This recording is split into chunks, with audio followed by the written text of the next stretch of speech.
কি বলেছে দেখো, বলেছে সনক থেকে উৎপন্ন শব্দ। সনক বলতে কম্পনশীল যে বস্তু, যেখান থেকে শব্দের তরঙ্গটা উৎপন্ন হচ্ছে। আগের দিন তোমরা দেখেছিলে কম্পনশীল বস্তুকেই আমরা সনক বলি। তো তো সনক থেকে উৎপন্ন শব্দ বলেছে কোনো বাস্তব মাধ্যম, যেমন কঠিন হতে পারে, তরল হতে পারে বা গ্যাস, এর মধ্য দিয়ে বিস্তার লাভ করে আমাদের কানে এসে পৌঁছায়। মাধ্যম না থাকলে কিন্তু আমরা শব্দ শুনতে পাবো না। তো এর সাপেক্ষে এখানে একটা পরীক্ষা দেওয়া আছে। পরীক্ষাটা খুব সোজা, একবার দেখলেই বুঝতে পারবে। বলেছে একটা বায়ু নিষ্কাশন পাম্পের পাটাতনের ওপর একটি বেলজার রেখে তার কিনারায় ভেসলিন দিয়ে সেটিকে বায়ু নিরুদ্ধ করা হলো।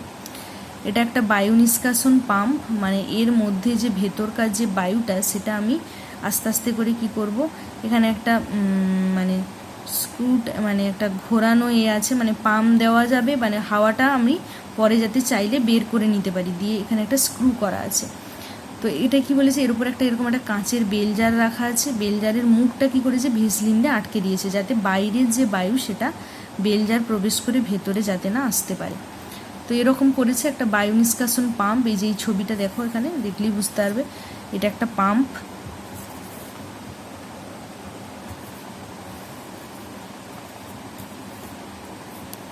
এই যে এটা একটা পাম্প।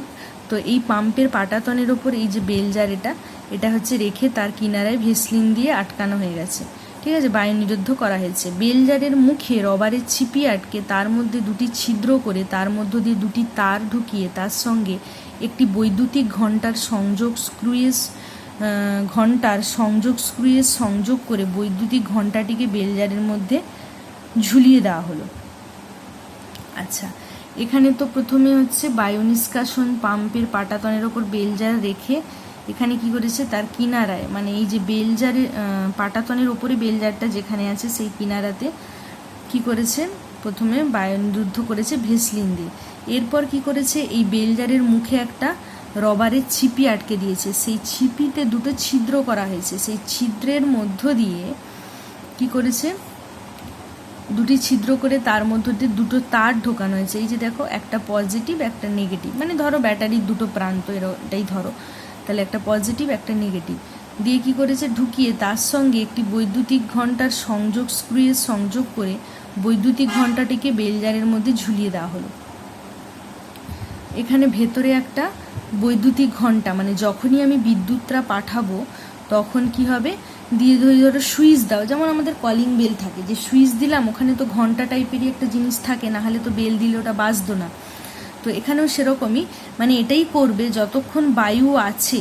প্রথমে তো বায়ু এর মধ্যে বেলজারের মধ্যে আছেই, দিয়ে কি করবে, যেই সুইচ ধরো অন করবে, তো সেই সময় কি হবে, প্রথমে কি হবে, আমরা কি দেখতে পাবো না, ঘন্টাটা যে বাজবে সেটা আমরা দেখতে পাবো। কারণ কম্পনশীল বস্তু থেকে হচ্ছে শব্দটা কি হচ্ছে যে উৎপন্ন হয়েছিল, যতক্ষণ বায়ু আছে তরঙ্গটা যেহেতু বিস্তার লাভ করতে পারছে, ঘন্টাটা বাজবে। তারপরে আস্তে আস্তে আমরা দেখব এর বেলজারের ভেতরে যে বায়ু, তাকে আমরা এই বায়ু নিষ্কাশন পাম্পের সাহায্যে কি করব, ভেতরের বায়ুটা বের করে নেব। তখন আমরা দেখব সুইচ অন করা সত্ত্বেও কিন্তু এই যে ঘন্টাটা বাজছিল সেটা কিন্তু আর বাজবে না। কারণ এক্ষেত্রে কি হলো না, এক্ষেত্রে হচ্ছে মাধ্যম আর নেই, মানে বায়ুটাই তো মাধ্যম। তো বায়ু যখনই আমি ভেতর থেকে নিষ্কাশন করে নিলাম তখন কিন্তু আর মাধ্যম উপস্থিত থাকবে না। মাধ্যম উপস্থিত এতক্ষণ ছিল বলেই তো হচ্ছে শব্দটা আমরা ঘন্টা শুনতে পাচ্ছিলাম। যাই হোক, এখানে যা যা লেখা আছে একবার পড়ে দিলেই বুঝতে পারবে। তো বলেছে বেলজারের মুখে তাহলে রবারের ছিপি আটকে দিয়েছে, দিয়ে কী করেছে, দুটো ছিদ্র করেছে, তার মধ্যে দিয়ে দুটো তার ঢুকিয়ে দিয়েছে, তার সঙ্গে একটি বৈদ্যুতিক ঘণ্টার স্ক্রুয়ের সংযোগ করে, ওই যে বৈদ্যুতিক ঘণ্টা, এইটা সংযোগের সঙ্গে বৈদ্যুতিক ঘণ্টাটাকে বেলজারের মধ্যে ঝুলিয়ে দেওয়া হলো। ছিপির বাইরে থাকা তারের সঙ্গে ব্যাটারি, চাবি ইত্যাদি যুক্ত করে তড়িৎ বর্তনটি সম্পূর্ণ করা হলো।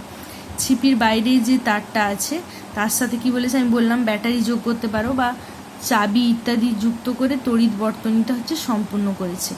এখন চাবি টিপে তড়িৎ প্রবাহ চালু করলে বৈদ্যুতিক ঘণ্টাটা কি হবে, বাজতে থাকবে এবং তার শব্দ শোনা যাবে। এই অবস্থায় বেলজারের মধ্যে কি আছে, বায়ু ভর্তি আছে। প্রথমেই যদি আমি বায়ু নিষ্কাশন করে ফেলি ফাঁকা জায়গায়, তখন প্রথম থেকেই আর শুনতে পাবো না। তাই প্রথমে বায়ু দিয়ে বেলটা যে বাজছিল সেটা সব, মানে তোমাদেরকে বলার চেষ্টা করেছে। তারপরে এবার আস্তে আস্তে করে বায়ু বের করবে, বায়ু শূন্য হয়ে যাবে, শূন্য মাধ্যম, কোনো মাধ্যম থাকবে না। তখন দেখবো বেল দেওয়া সত্ত্বেও আর এই বেলটা কিন্তু বাজছে না, মানে বাইরের সুইচটা দেওয়া সত্ত্বেও বেলটা কিন্তু বাজবে না। তো এই অবস্থায় প্রথমে যখন বাজছিল তখন বলছে এই অবস্থায় বেলজারটির মধ্যে বায়ু কিন্তু ভর্তি ছিল। এবার বায়ু নিষ্কাশন যন্ত্রের সাহায্যে বেলজারের ভেতরের বায়ু ধীরে ধীরে বের করে নিলে শব্দের প্রাবল্য ক্রমশ কমতে থাকবে। মানে প্রথমে যতটা বায়ু ছিল, ধরো এটা ভর্তি বায়ু আছে, তো প্রথমে যে শব্দটা হয়েছিল সেটা কিন্তু পরের দিকে আর থাকবে না, কারণ আমি আস্তে আস্তে বায়ু বের করতে থাকছি, বায়ুর পরিমাণ কমতে থাকছে, মাধ্যমের পরিমাণ কমে যাচ্ছে।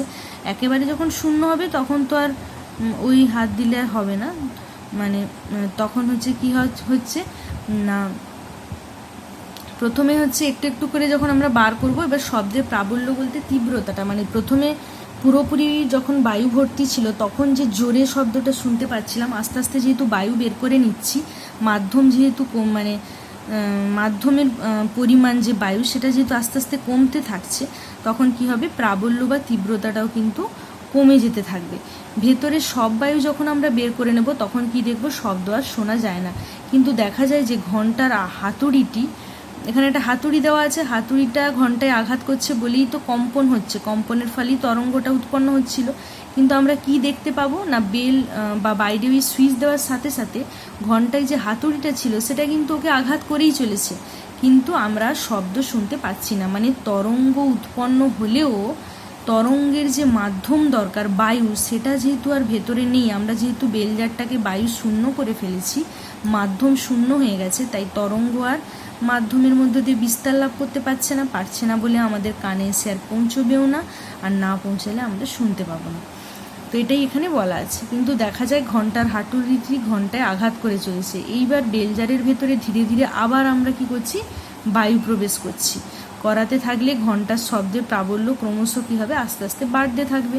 এই পরীক্ষায় প্রমাণিত হয় যে বাস্তব মাধ্যম ছাড়া শব্দের বিস্তার সম্ভব নয়। বাস্তব মাধ্যম বলতে কঠিন হতে পারে, তরল হতে পারে, গ্যাস হতে পারে, এই তিনটে জিনিস হচ্ছে হবে। তো এই পরীক্ষায় তাহলে বেলজারের মধ্যে কম ঘনত্বের গ্যাস যেমন হাইড্রোজেন রাখলে শব্দের প্রাবল্য কম হয়, আবার বেশি ঘনত্বের গ্যাস যেমন কার্বন ডাইঅক্সাইড রাখলে শব্দের প্রাবল্য হচ্ছে কী হয় না, বেশি হয়। চাঁদে দুইজন মানুষ পরস্পরকে চিৎকার করে ডাকলেও কেউ কারোর কথা শুনতে পায় না। আমি এক্ষুনি তোমাদেরকে বলেছিলাম, যেহেতু চাঁদে বায়ু নেই তাই কি হবে, শব্দ বিস্তার লাভও করবে না। সূর্যে অনবরত বিস্ফোরণের ফলে প্রচুর শক্তি, এক্ষুনি যেটা বললাম আর বলছি না, অনবরত হচ্ছে বিস্ফোরণের ফলে কি হবে, শক্তি নির্গত হবে, কিন্তু সূর্য আর পৃথিবীর মধ্যে বেশিরভাগ স্থান ফাঁকা, তাই ওই যে বিস্ফোরণের ফলে যে উৎপন্ন শব্দ সেটা কিন্তু তরঙ্গের মানে সেখান থেকে উৎপন্ন তরঙ্গ আর মাধ্যমের মধ্য দিয়ে আসতে পারে না বলে আমাদের কানে এসে পৌঁছায় না, আর আমরা শব্দ শুনতে পাই না। এই গেল। এরপর আমরা তরঙ্গ কাকে বলে হচ্ছে পড়ব। তরঙ্গ দু রকমের হচ্ছে হয়, এখানে তোমাদের দুটো মেন তরঙ্গের কথাই বলা আছে, একটা অনুদৈর্ঘ্য তরঙ্গ, আরেকটা হচ্ছে তীর্য তরঙ্গ।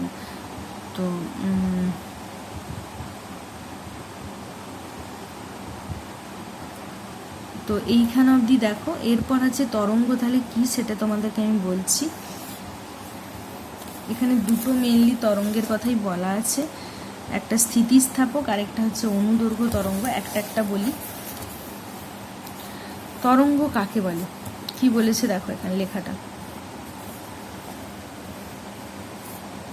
পুকুরের জলে ঢিল ফেললে সেই স্থানে একটা আলোড়ন সৃষ্টি হয়। এটা তোমরা নিজেরাই দেখেছো, পুকুরের জলে যদি ঢিল ফেলি সেখানে একটা আলোড়ন হবে এবং জলকণাগুলি আলোড়িত হতে থাকে।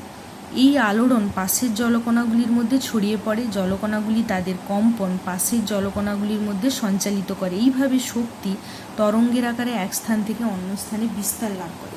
তরঙ্গ এগিয়ে যায় কিন্তু জলকণাগুলি এগিয়ে যায় না। এতক্ষণ তো আমরা পড়েছি যে শব্দ শোনার জন্য কম্পনশীল বস্তু থেকে যে উৎপন্ন তরঙ্গ, তাকে কি করতে হবে, তরঙ্গ হচ্ছে কোনো একটা মাধ্যমের মধ্য দিয়ে সেটাকে অগ্রসর হতে হবে। এবার এই মাধ্যমের মধ্য দিয়ে যে অগ্রসর হচ্ছে সেটাই এখানে বলেছে কিভাবে হচ্ছে, মানে তরঙ্গের আকারে কিভাবে এক জায়গা থেকে আরেক জায়গায় তরঙ্গটা চলে যাচ্ছে, সেটাই এখানে এবার আমরা জানব। তরঙ্গ কাকে বলে দেখো বলেছে, জড় মাধ্যম বা শূন্য মাধ্যমের মধ্য দিয়ে ছড়িয়ে পড়া যে আলোড়ন তাকেই আমরা কি বলবো? তরঙ্গ। চল তরঙ্গ, যে তরঙ্গ এক স্থান থেকে অন্য স্থানে সঞ্চালিত হয় তাকে চল তরঙ্গ বলে। চল কথার মানেই আমরা বুঝতে পারছি যে এক জায়গা থেকে আরেক জায়গায় জিনিসটা মুভ করছে, মানে এক স্থান থেকে আরেক স্থানে স্থান একটা পরিবর্তন হচ্ছে, যে জায়গায় প্রথমে ছিল সেখানে আর নেই, সেখান থেকে কিছুটা হলেও অবস্থানের পরিবর্তন হয়েছে। তো চলতরঙ্গ সেটাই, যে তরঙ্গ এক স্থান থেকে অন্য স্থানে সঞ্চালিত হয় তাকেই আমরা কি বলছি? না চলতরঙ্গ। এবারের উদাহরণ আছে। আচ্ছা, এটা হচ্ছে তড়িৎ চুম্বকীয় তরঙ্গ, যেমন আলোক তরঙ্গ, বেতার তরঙ্গ ইত্যাদি শূন্য মাধ্যমে চলাচল করতে পারে। আচ্ছা, এগুলো হচ্ছে ইলেকট্রোম্যাগনেটিক। শব্দ তরঙ্গের জন্য যে মেন যে দুটো তরঙ্গ, চল তরঙ্গ আর অনুদৈর্ঘ্য তরঙ্গ, সেটা কিন্তু সবসময় মনে রাখবে শূন্য মাধ্যমে বিস্তার লাভ করতে পারে না। কিন্তু আরও অনেক ধরনের তরঙ্গ হয়। চৌম্বক ক্ষেত্রের প্রভাবে যে চুম্বকীয় তরঙ্গ, সেখানে ধরো কোনো একটা বস্তুর কম্পনের ফলে উৎপন্ন যে তরঙ্গ, তারপরে ধরো তড়িৎ প্রবাহের ফলে যে তরঙ্গটা উৎপন্ন হচ্ছে সেটা। তো এই জিনিসগুলো হচ্ছে তড়িৎ চুম্বকীয় তরঙ্গ, যেমন আলোক তরঙ্গ বলেছে, বেতার তরঙ্গ ইত্যাদি। আচ্ছা,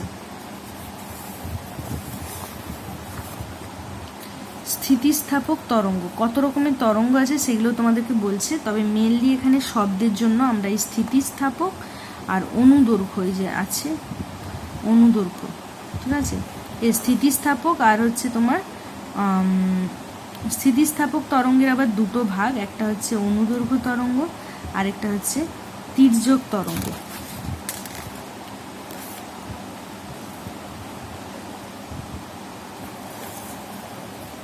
প্রথমে তরঙ্গ কাকে বলে পড়লে, তারপর চল তরঙ্গ কাকে বলে জানলাম, তারপর তড়িৎ চুম্বকীয় তরঙ্গ জানলাম, তারপরে হচ্ছে স্থিতিস্থাপক তরঙ্গ কাকে বলে। না, স্থিতিস্থাপক মাধ্যমের কণাগুলির কম্পনের ফলে সৃষ্ট যে আন্দোলন এগিয়ে গিয়ে মাধ্যমের এক স্থান থেকে অন্য স্থানে শক্তি সঞ্চালিত করে অথচ মাধ্যমের কণাগুলিকে স্থানচ্যুত করে না, তাকেই আমরা কি বলি? না স্থিতিস্থাপক চলতরঙ্গ। চলতরঙ্গ অবশ্যই, কারণ এক জায়গা থেকে আরেক জায়গায় যাচ্ছে, বিস্তার লাভ করছে, তাই জন্য সেটা চলতরঙ্গ। এবং স্থিতিস্থাপক কেন? না, স্থিতিস্থাপক মাধ্যমের হচ্ছে কণাগুলির কম্পনের ফলে সৃষ্ট যে আন্দোলন, এবং সেই আন্দোলনের ফলেই হচ্ছে এগিয়ে গিয়ে সৃষ্ট যে আন্দোলন এগিয়ে গিয়ে মাধ্যমের এক স্থান থেকে অন্য স্থানে শক্তি সঞ্চালিত করছে, তাকে আমরা কি বলছি? স্থিতিস্থাপক তরঙ্গ। আচ্ছা, স্থিতিস্থাপক তরঙ্গ আবার দুই রকমের, একটা অনুদৈর্ঘ্য যেটাকে ইংলিশে বলা হয় লঙ্গিটিউডিনিয়াল, আর তির্যক তরঙ্গ হচ্ছে ট্রান্সভার্স ওয়েভ, এই দুটো। এবার অনুদৈর্ঘ্য তরঙ্গ কাকে বলবো আর তির্যক তরঙ্গ কাকে বলবো? অনুদৈর্ঘ্য তরঙ্গ কোনটা? না, কোনো তরঙ্গের গতিপথে মাধ্যমের কণাগুলির কম্পনের অভিমুখ তরঙ্গ বিস্তারের অভিমুখের সঙ্গে যদি সমান্তরাল হয় তাহলে সেই দৈর্ঘ্যকে বলছি অনুদৈর্ঘ্য তরঙ্গ। এই যে পাশে দেখা একটা ছবি দেওয়া আছে, এখানে এটা একটা স্প্রিংকে বলেছে ওপর থেকে ঝোলানো হয়েছে, এরকম আংটা আছে, আংটায় হচ্ছে স্প্রিংয়ের একটা প্রান্ত এভাবে বেঁধে দেওয়া হয়েছে, দিয়ে স্প্রিংটা এভাবে ঝুলছে। তো স্প্রিংটির হচ্ছে নিচের প্রান্তে একটি ওজন হচ্ছে আটকে দেওয়া হয়েছে, এই যে নিচের প্রান্তে ওজন, এখানে একটা কিছু আছে।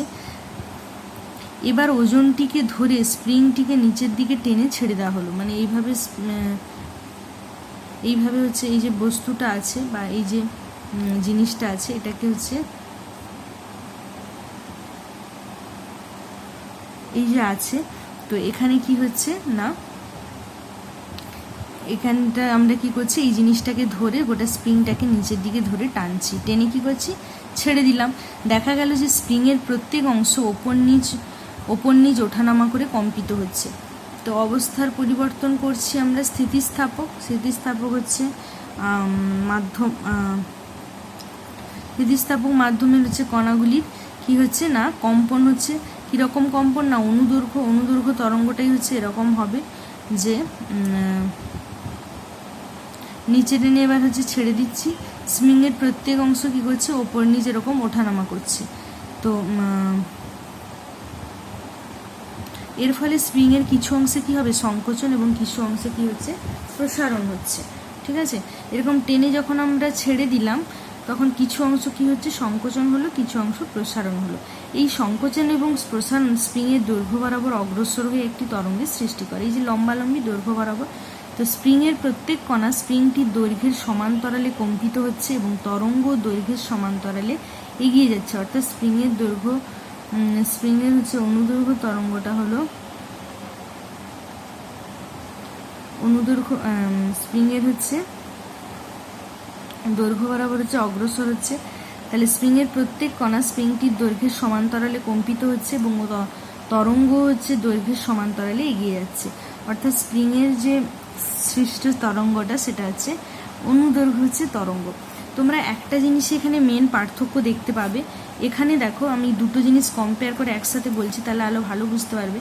এখানে দেখো লেখা আছে কোনো তরঙ্গের গতিপথে মাধ্যমের কণাগুলির কম্পনের অভিমুখ তরঙ্গ বিস্তারের অভিমুখের সঙ্গে হচ্ছে যদি সমান্তরাল হয়, মানে কণাগুলির যে কম্পনের অভিমুখ আর তরঙ্গ বিস্তারের যে অভিমুখ সেটা যদি সমান্তরাল হয়, ধরো কণাগুলির কম্পন হচ্ছে এই দিকে আর তরঙ্গের বিস্তারও এই দিকে, তাহলে এটা আর এটা সমান্তরাল, তো সেক্ষেত্রে কি হবে, সেটা অনুদৈর্ঘ্য হবে। আর তির্যক দেখো কোনো তরঙ্গের গতিপথের মাধ্যমের কণাগুলির কম্পনের অভিমুখ তরঙ্গ বিস্তারের অভিমুখের সঙ্গে যদি লম্বভাবে হয়। এখানে আরও একটা ছবি দেওয়া আছে, ধরো কথায় বলছি তরঙ্গের বিস্তার হচ্ছে এই দিকে আর কণাগুলোর কম্পন হচ্ছে এরকম উপর নিচ, তাহলে কি তরঙ্গের বিস্তারের সঙ্গে কণাগুলোর কম্পন কি লম্বভাবে অবস্থান করছে, তাই এটা তির্যক। তির্যক কথার মানেই হচ্ছে কিন্তু এভাবে খাড়া বা সোজা। তো এক্ষেত্রে দেখো তির্যকের ক্ষেত্রে তাহলে কি হচ্ছে না, এই যদি কণা তরঙ্গের বিস্তার হয় মাধ্যমের কণাগুলো এই ওপর নিচ বরাবর কি হচ্ছে কম্পিত হচ্ছে, তাহলে এটা এরকম আর এরকম বললে আমরা কি বলি লম্বভাবে বা তির্যকভাবে, ঠিক সেটাই এখানে হয়েছে যে তরঙ্গের বিস্তার আর কণার কম্পনের অভিমুখ এটা যদি লম্বভাবে অবস্থান হয় বা তির্যকভাবে তাকে আমরা তির্যক তরঙ্গ বলবো। আর যখন সমান্তরাল মানে তরঙ্গের বিস্তারও এদিকে আর কণার হচ্ছে কম্পনও এরকম এদিকে, তো সেক্ষেত্রেই হচ্ছে কি হচ্ছে না অনুদৈর্ঘ্য তরঙ্গ হচ্ছে। তো এখানে কাকে বলে আছে একবার দেখে নাও, কোনো তরঙ্গের গতিপথের মাধ্যমের কণাগুলির কম্পনের অভিমুখ তরঙ্গ বিস্তারের অভিমুখের সঙ্গে লম্বভাবে হলে ওই তরঙ্গকে কি হচ্ছে না তির্যক তরঙ্গ বলছে। একটি লম্বা তার নিয়ে তার একটি প্রান্ত দেওয়ালে একটি হুকের সঙ্গে আটকে দেওয়া হলো। এই যে এখানে একটা লম্বা তার নিয়েছে, তার একটা প্রান্ত এই যে এই প্রান্তটা দেখতে পাচ্ছ এখানে নিয়ে এরকম হচ্ছে একটা হুকের সঙ্গে আটকে দিয়েছে, তারের অন্য প্রান্তটি হাতে ধরে ওপর নিচ ঝাঁকানো হলো। ও এখানে অন্য যে প্রান্তটা ফাঁকা আছে সেটা ধরে এবং ওপর নিচ হচ্ছে ওপর নিচ কি করে দিয়েছে না কম্পিত হচ্ছে। তো দেখা গেল যে তারের বিভিন্ন অংশ তারের দৈর্ঘ্যের সঙ্গে লম্বভাবে ওঠানামা করছে অর্থাৎ কম্পিত হচ্ছে। তারে একটি তরঙ্গের সৃষ্টি হচ্ছে তারের দৈর্ঘ্য বরাবর এগিয়ে যাচ্ছে, এই যে এই বরাবর, এই যে দেখো এখানে তীর চিহ্ন দেওয়া আছে, এরকম কণাগুলো কম্পিত হচ্ছে আর এদিকে এগিয়ে যাচ্ছে, এদিকে যেহেতু তীর চিহ্ন এটা কোনো ব্যাপার নয়, এদিকেও যেতে পারে ওদিকেও যেতে পারে কোনো ব্যাপার নয়। তো যাই হোক, তো এখানে হচ্ছে এই যে দেখো কম্পনের অভিমুখ হচ্ছে কম আর তরঙ্গের অভিমুখটা হচ্ছে এই দিকে।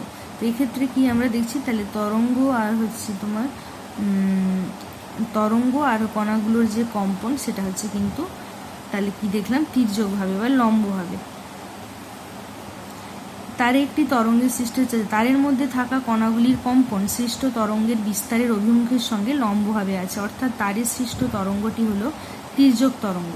জলে উৎপন্ন তরঙ্গ, আলোক তরঙ্গ, বিকীর্ণ তাপ তরঙ্গ ইত্যাদি হলো তির্যক তরঙ্গ। যদি তির্যক তরঙ্গের উদাহরণ তোমাদের কাছে চায় তখন তোমরা এটা বলতে পারো।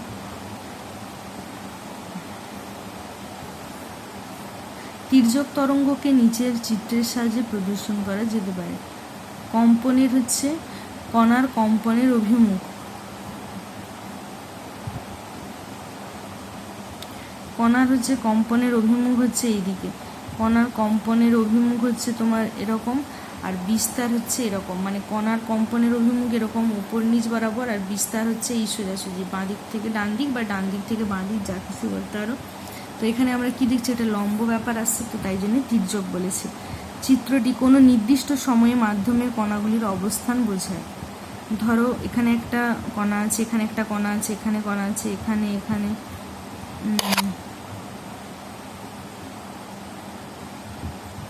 তো তাহলে দেখো এবার কি বলেছে না, ধনাত্মক মানে প্লাস ঊর্ধ্ব দিকে সর্বাধিক সরণযুক্ত, মানে ওপর দিকটাকে আমরা ধনাত্মক বা পজিটিভ ধরছি আর নিচের দিকটাকে ঋণাত্মক বা নেগেটিভ ধরছি।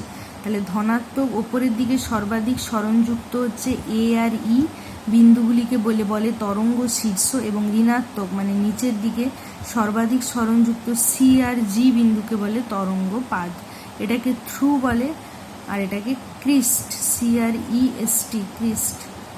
আচ্ছা ও ও মানে এই বিন্দুটা ও বি সি, ও বি, আচ্ছা সরি সি তো হয়ে গেছে, সি ধরবো না, ও বি ডি, তারপরে হচ্ছে এফ আর এইচ বিন্দুগুলিকে কণা সাম্য অবস্থানে অবস্থিত। ঠিক আছে।